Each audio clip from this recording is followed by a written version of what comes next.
The CDC says fully vaccinated people can largely forgo the masks. That's great news for those craving the normalcy of life before the pandemic.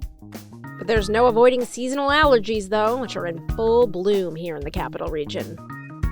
Coming up on this episode of The Eagle, we'll go over the week's top headlines. She is now the number 3 Republican official in a very closely divided legislative chamber. We'll talk to Vancouver-based investigative journalist Sarah Berman about her new book on the NXIVM saga. They wanted to help people around them achieve their goals.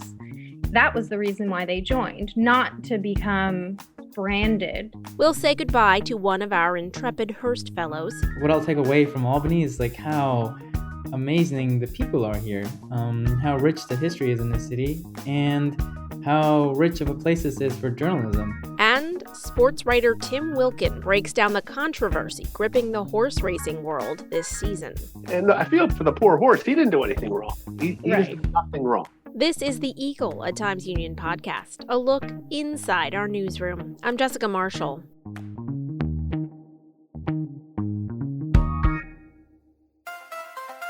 If you're enjoying this podcast, take advantage of all the Times Union has to offer and support our efforts to bring in you award-winning journalism by becoming a Times Union member today. Go to timesunion.com/subscribe.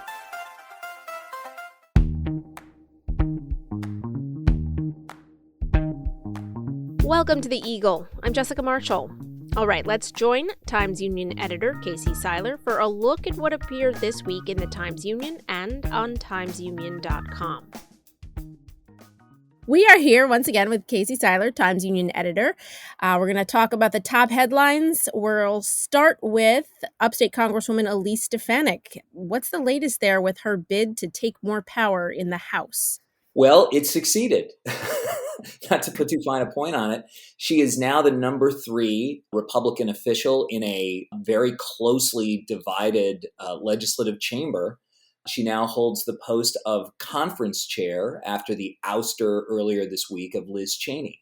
Stefanik, who voted against the certification of the Electoral College based on a number of arguments that have been rejected by the courts and debunked by fact checkers of pretty much every ideological hue, is now in this powerful position, leading to analysis and commentary from those on both the left and the right that the Republican Party is now fully in thrall to President Trump.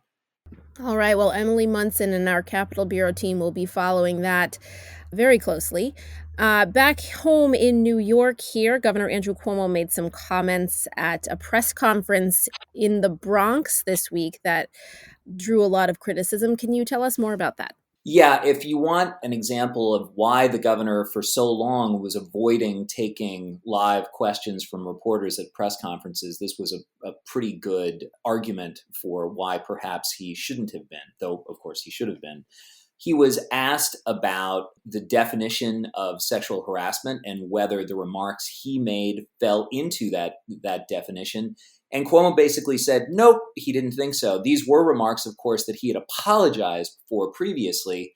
But in this press conference on Thursday, he basically said, well, I was apologizing, but not because I think I did anything wrong, but because I know that these remarks, upset the now several women who heard them or were the recipients of some of his actions, such as, unwanted, unbidden kisses.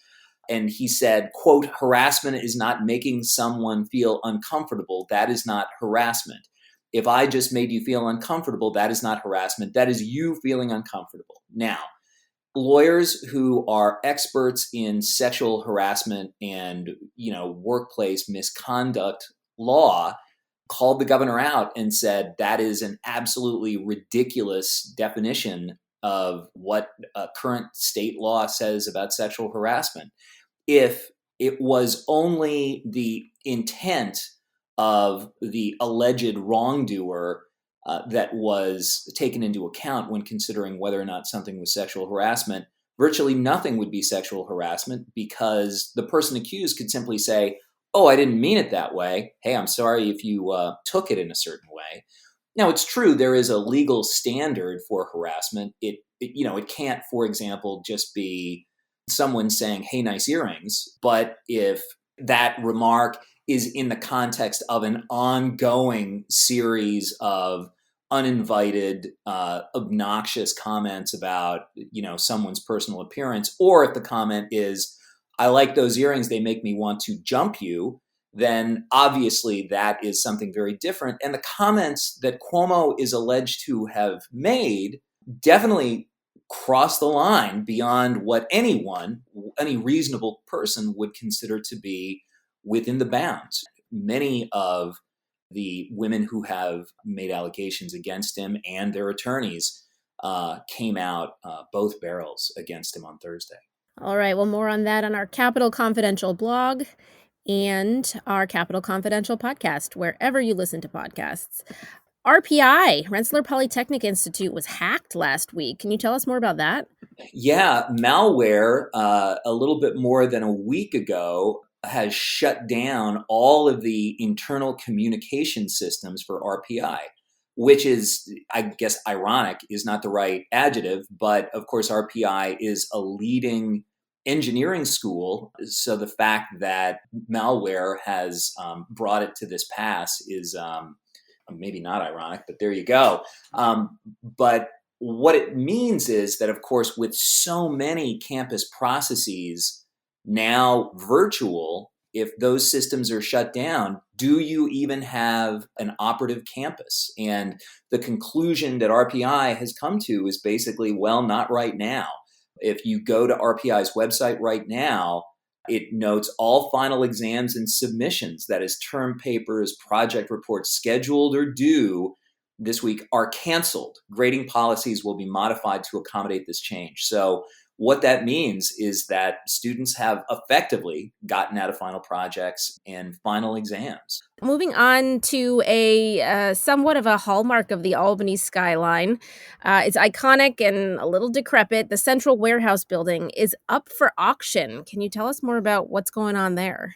I would take issue with your description of Central Warehouse being only a little decrepit. It is completely decrepit, but it is built like, I almost said built like a brick house, but it's not.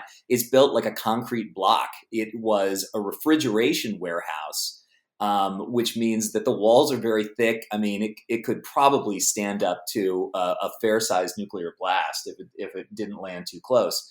But yeah, it is probably the most prominent eyesore certainly in Albany, maybe in the entirety of the capital region. And the fact that it is right next to 787, a major thoroughfare for just about anybody coming into town from the north, makes it even worse. Ownership has been handed to a number of people over the years with, promises or at least hopes to develop it, turn it into something. None of those have come to pass.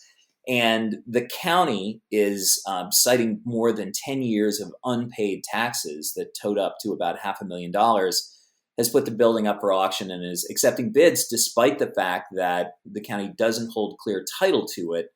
But what they're going to attempt to do, as Chris Churchill describes, is essentially use this very large unpaid tax bill to pass ownership from the current owner to one that would be designated by the county, without the county essentially taking on the liability that comes with ownership of the property. So it's an interesting tactic. We will see if it gets tangled up in the courts, but boy, it's a big, ugly building. And in a district, the warehouse district, that is seeing significant, restoration of excitement and investment. It's turned into a bar and restaurant scene. But basically, you've got this humongous eyesore between downtown and all of this cool new development. If you want to get an up-close look at said eyesore, head over to timesunion.com. Our photographer, Will Waldron, took amazing drone footage right up close to the building. It's really interesting to watch. All right, one last thing I wanted to point out this week, in a kind of a long overdue dose of normalcy, it feels. County fairs are coming back this summer. What's the story there? Yeah, after being pretty much completely shut down last summer, we now have them back on the schedule starting in late July, really getting hot and heavy all through August, but then into September. Probably the biggest one around here might be the Altamont Fair, which is August 17th through 22nd. They posted on Facebook, while we are still waiting to find out what this summer is going to bring, we are hopeful that we will come back stronger than ever, which of course is a quote that pretty much sums up the way that just about everyone feels, especially event producers. The producers of many of these fairs, really all of these fairs, are waiting for guidance from the state.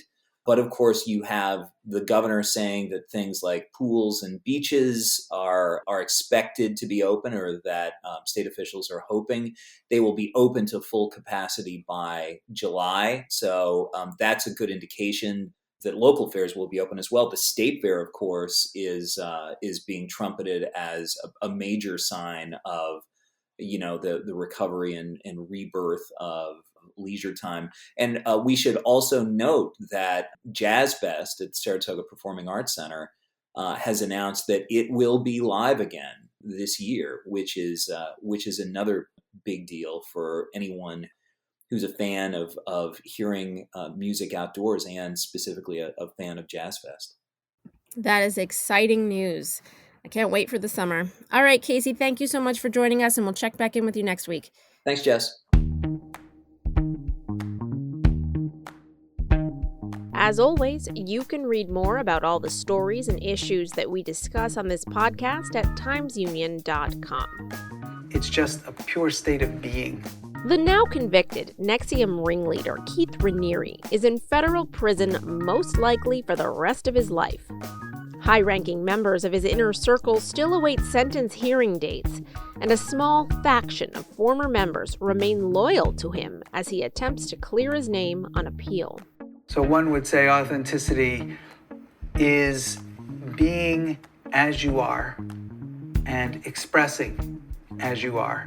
The ongoing NXIVM saga is the focus of former Vice senior editor and Vancouver-based investigative reporter Sarah Berman's new book, Don't Call It a Cult.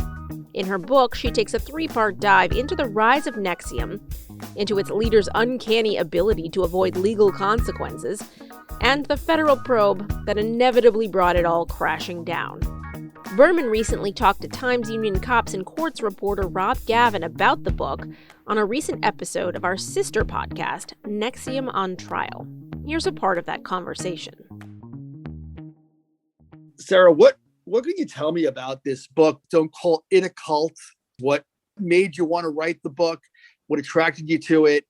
My draw to NXIVM really was sparked by my realization that I had sort of friends and colleagues who were pretty closely associated, who had taken the classes, who maybe had a roommate who moved to Albany, or, who went to high school with someone like Nikki Klein, who to this day remains loyal to Keith Raniere. Because this sort of cohort of people were such progressive, left-leaning, maybe bike riding type vegetarian Vancouverites, I wanted to really square that with this branding scheme and this blackmail scheme and, all the dark things that sort of came out at trial.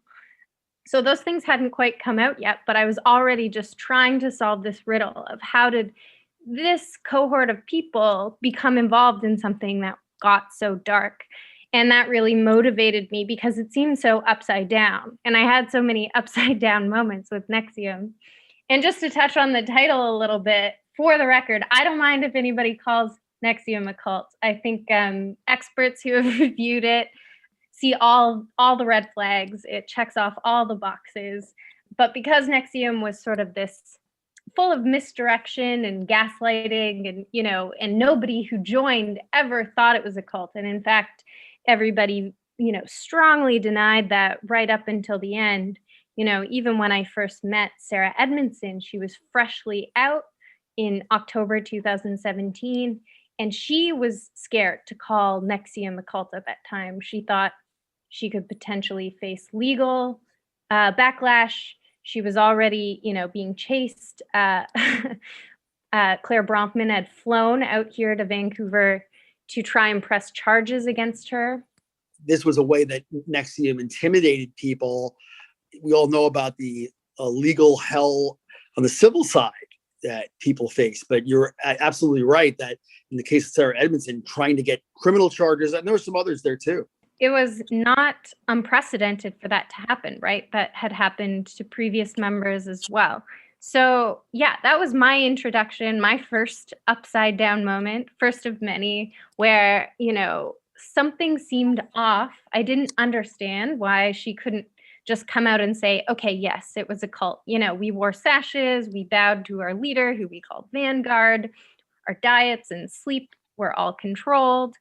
I think that just really sets the tone for this book where, you're sort of exposed to different layers of secrecy and deception. And it becomes, I guess, like that frog in water that slowly turns up the heat. And then by the end, you've got the full NXIVM sort of experience, the deepest and the darkest parts. And yeah, I kind of thought you needed all that space. You needed 300 pages to really get there to the point where you can understand what it looked like from the inside, because they were idealists. They wanted to make a difference. They wanted to help people around them achieve their goals. That was the reason why they joined, not to become branded. I think one of the things I noticed about your book in the beginning is it's very cool that it's dedicated to women who change their minds. And I think what this book really does a good job too is it's like, this is the first book that really gives you the kitchen sink, that really gives you an outsider's perspective, someone who's familiar with the case but wasn't inside. There isn't this was what happened to me when I was in it. This is someone who looked at it very closely and was able to just kind of talk to a huge number of people. I mean, everybody from Sarah Edmondson, you spoke to Dennis Yusko. Yes, a favorite among journalists, I must say. So all my, colleagues in Vancouver are like, man, I love Dennis Yusko. He's great. That's great. What you've done is really provided a huge kitchen sink approach. But within that, you also, what I really like is you show how Sarah Edmondson tried to basically pitch it to you as she tried to sell you on NXIVM. What was that like? So that was so important for me to understand what it looked like from the ground, going into it. And I didn't expect it actually to come across as so gentle. I expected sort of a hard sell and maybe really intense pressure tactics, maybe for her to pounce on my insecurities, right? I was sort of feeding her my personal insecurities, almost hoping that she would take a more aggressive approach to sort of stripping me down and saying, you really need to work on this. But that didn't come until much later. So she actually just made it sound like a gentle chat between friends. She talked about what a blue sky scenario would look like if I had been able to address all of what I thought my deficiencies might be and, really resolved my inability to commit, all these sort of light growth themes that I was bringing up, and really imagine that fantasy future for myself. And then she sort of goes, and what do you think that pattern costs you? This, inability to commit. And she made me come up with a number, in dollars. And it turned out, I just pulled $10,000 out of the air, and she goes, well, great, because our program only costs $3,000. That is interesting. Did you hear that pitch, and did it sound like something intriguing to you? I know obviously you didn't. Yeah. I probably wouldn't have gone just off of that pitch, but I could see it. I could see and feel sort of what that was like. And I did sort of come to the conclusion that someone who is prone to fantasy and, is moved by visual and kinetic images would sort of be drawn to that. I could totally see how it could sort of get somebody in the door, get somebody to try something new. There's lots of people in Vancouver and around the world who want new experiences, who want to try maybe even extreme things, right? And so I understood that mentality, having been someone who, as a, in my early 20s, did a bunch of kind of extreme or edgy things, that really did sort of speak to me. But to go back to something you said earlier, in terms of the kitchen sink perspective, I think there was just so much that people like Sarah Edmondson just didn't know. There was so much that she learned after the trial because so many things were just hidden and obscured. Just secrets were this weapon, essentially, in the hands of Raniere and his followers. So I think you needed to sort of wait even until the sentencing. There were still new revelations revealed in the victim impact statements. Those were news to even the most, loyal and connected followers. So I hope that people do get more perspective, not just on, the experiences of people from the inside, but also the structure of it, how it worked, how the manipulation tactics got somebody to, change their opinions over a period of years, right? Like it was a slow reprogramming process that's actually similar to, like re-education camps, right? Like Robert J. Lifton, he studied prisoners of war who had come back from Korea in the 50s and identified these 8 criteria for thought reform. And psychologists who studied this program, like the self-help classes itself, found these 8 criteria. So really powerful military grade stuff. So I wanted to sort of peel back the layers and show that structure and that process as well. To hear more of this conversation, check out our sister podcast, NXIVM on Trial. You can find it wherever you listen to podcasts. After the break, we say goodbye to one of our Hearst Fellows, and we'll get the latest on the scandal rocking the Triple Crown circuit.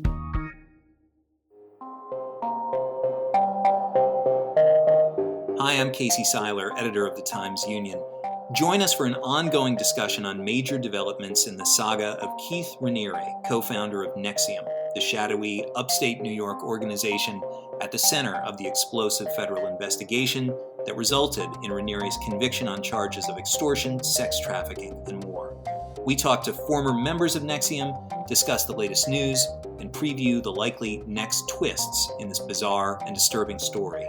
You can find NXIVM on Trial at timesunion.com or wherever you listen to podcasts.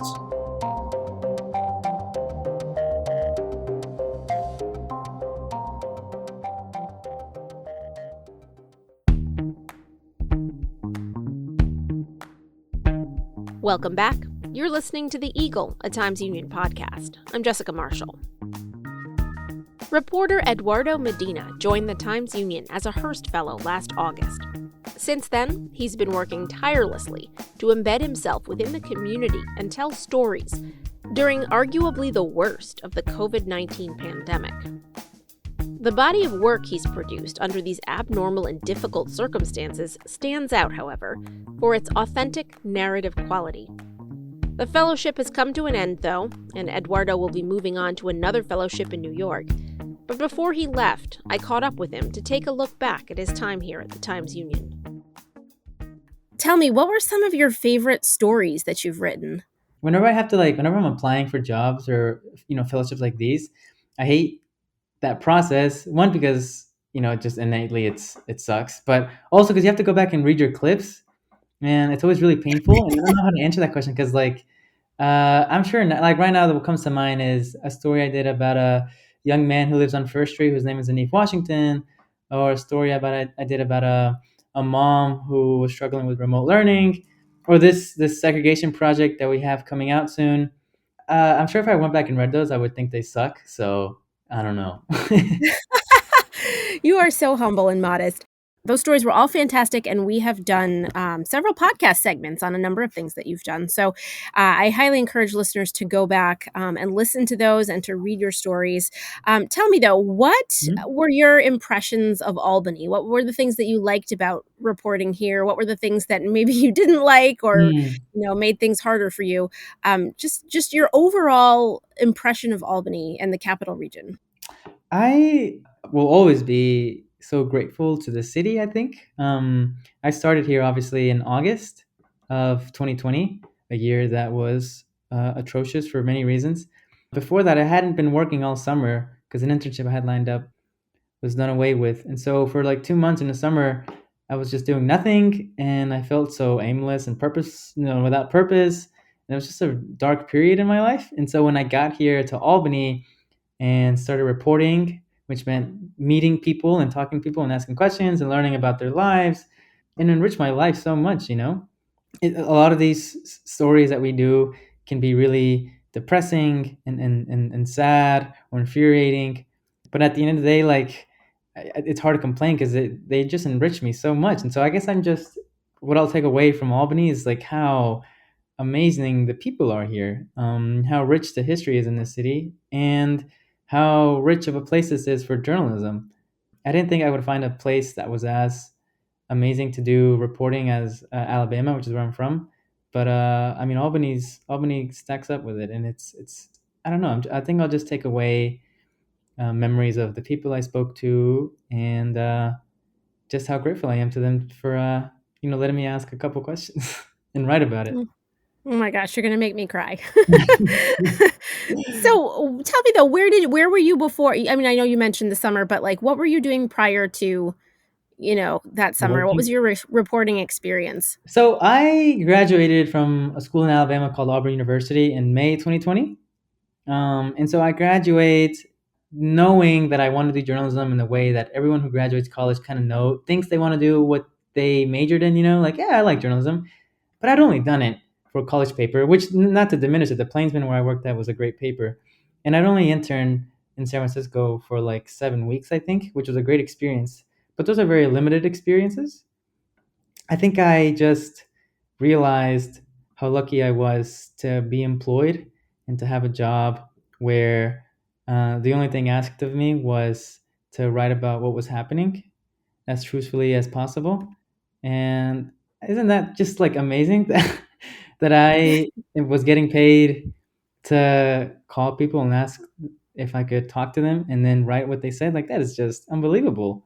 And I'm sure this, shiny optimism will maybe fade away a little bit as I work more in this field. But at least for my first year working full time in the thing that I majored in, journalism, I think I just have a lot of comfort knowing that this is definitely what I want to do for as long as I can. That's a wonderful feeling. Now that kind of dovetails nicely into my next question, which is your style of reporting. You have a very beautiful narrative style of reporting that you don't often see in daily newspapers. I mean, we certainly have wonderful writers who do this, but your work, in the past year was marked by this. Can you tell me a little bit about your style and why you approach stories that way? So the stories that I am haunted by, that I'm obsessed with, are the stories where you're reading them and the quotes aren't really reporter prompted. The quotes are like natural dialogue. They're things that people are saying to one another and without the reporter having to prompt them for an answer. And so I just love stories where it's clear that a reporter is following along and is spending hours or days with them. Don't you think that just gets to a more organic truth sometimes with some stories? I just think that's remarkable to be afforded to do that. And so I've been reading these stories from people like Eli Saslow and Stephanie McCrummen of the Washington Post and Hannah Dreier. A reporter from San Francisco, Lizzie Johnson, comes to mind, who do these amazing stories where they kind of just embed with people. I figured I would try my hand at trying to do some of that. I don't know how successful I was, but I know that it is so amazing, that experience, to follow them around. I mean, that's pretty special to be there. Like one that comes to mind is, it's one thing to hear that parents are struggling with remote learning and that kids are struggling. But I remember when I was following this woman named Michaela Cargill, and I was in her home, masked, I should say, but in her home, and her son had his first test of his life. He's in first grade.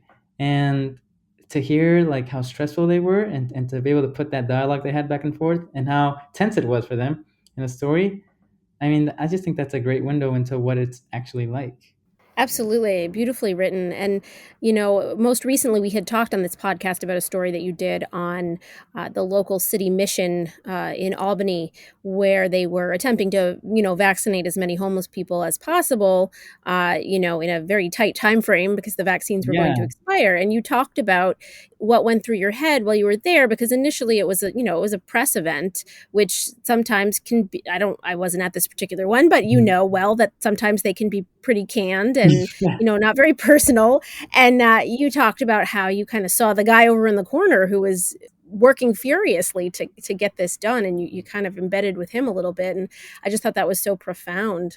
Selfishly, that was just so much more exciting to follow him around, and I wasn't as interested in what the sheriff was saying. I was interested in what this guy was doing, sweating and running around the building.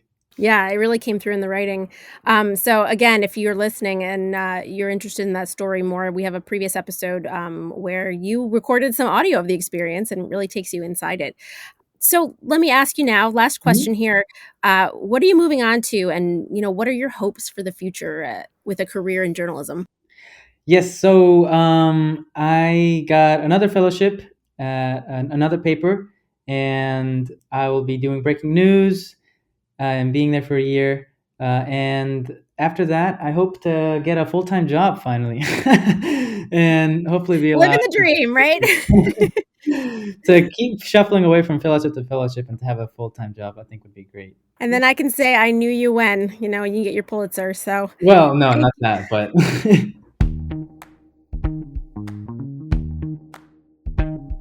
Racehorse Medina Spirit won the Kentucky Derby in an exciting race earlier this month. But after the victory, the thoroughbred's drug test came back positive for the regulated substance beta-methazone. The revelation rocked the horse racing world and resulted in a ban this year for famous trainer Bob Baffert at Churchill Downs.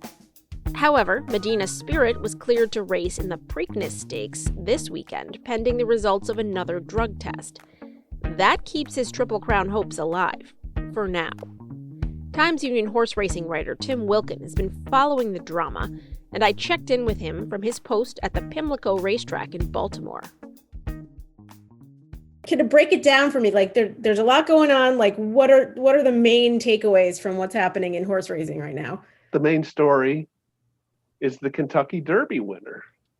Now, Bob Baffert, the trainer of Kentucky Derby winner Medina Spirit, is without question the face of horse racing. Yes, we've heard about him a lot in the podcast segments that you've done. He played a big role. People that don't follow racing know who Bob Baffert is. Part of it's because he's got the silver hair, he's got the sunglasses, and he's very, very successful. Mm-hmm. I mean, he's won the Triple Crown twice. He won it with American Pharoah in 2015. He won it with Justify in 2018. He won the Kentucky Derby 2 weeks ago. That was his seventh one. And that was a record. Wow. But the Sunday after the Kentucky Derby, the report came out that Medina Spirit failed a drug test. He tested positive for a regulated substance called bethamazone. I'm probably butchering that name, but it's close. Technically, it's to help a horse's sore joints. 21 picograms were found in the blood sample that they took. A picogram is like 1/1,000,000th of a gram. It's very small. I mean, and again, this drug isn't banned. It's regulated. It's supposed to be out of a horse's system 14 days before he runs. And Bob said that he didn't know how the horse got it. And he said this horse had never been treated for that. But then it came out just a couple of days ago that Medina Spirit was being treated for dermatitis, which is a skin irritation, with an ointment called Otomax. And it had this bethamazone in it. And then Bob erred by not realizing. His veterinarian suggested they give him this horse that. And somebody screwed up because the vet should have known, or Bob should have known, or somebody should have known that this could not be given to the horse, because the last time it was given to the horse was the Friday before the Kentucky Derby. And I've seen the horse up close, and he does have a skin rash. It's not like he was ingesting anything. It was like they were rubbing this ointment into the horse's body. And obviously some of it gets into his bloodstream. by rubbing it into his skin. Sure. So, right after that, Churchill Downs, where they run the Kentucky Derby, announced that, well, we're going to take a second test. And if this second test comes back positive, we're going to disqualify you from your win in the Kentucky Derby. And that is huge, huge news because... Has that ever happened before? In 1968, it happened. The horse that got disqualified, it took 4 years before it became official. So this could drag on for a long time because it will go to the courts. It's just a very, very bad look for racing. Bob was suspended by Churchill Downs. He's not allowed to run any horses in his name at Churchill Downs right now. And that's when the Maryland Jockey Club, they had to decide whether they were going to let Medina Spirit run in the Preakness or any of Bob's horses. And that opened up another can of worms because Bob has another horse running in the Preakness named Concert Tour. And now if they were to say, okay, we're not going to let Medina Spirit run or any of Bob's horses run, Concert Tour has done nothing wrong. And the rub here too, Concert Tour is owned by a couple named Gary and Mary West. They owned a horse named Maximum Security, who in 2019 won the Kentucky Derby and then was disqualified for interference in the race, and the most controversial Kentucky Derby of all time.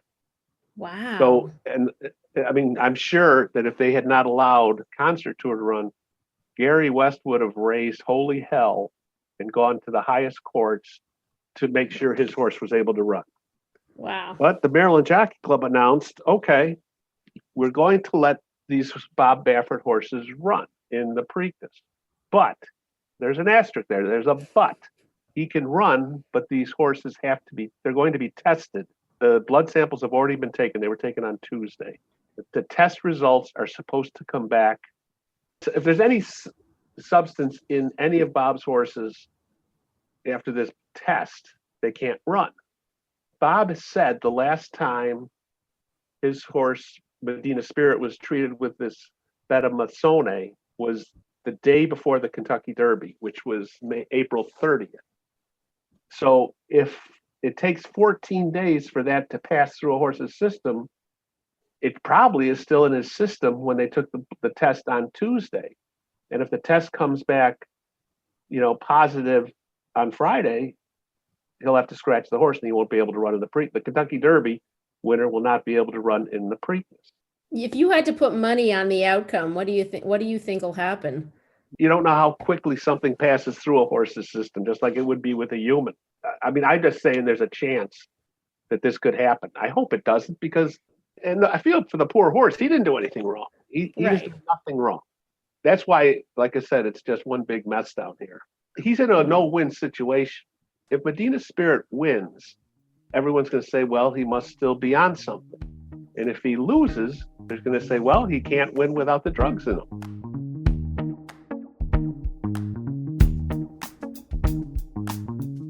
That's it for this week. I'm Jessica Marshall. We'll be taking a brief hiatus from the podcast next week, but we'll be back the week after with another look inside the newsroom here at the Times-Union. In the meantime, check us out on Facebook, Twitter, YouTube, and Instagram, or head over to timesunion.com for the latest news and features. The Eagle is a production of the Times-Union. It's produced and edited by myself, Jessica Marshall, with help from the Times-Union digital team and the newsroom.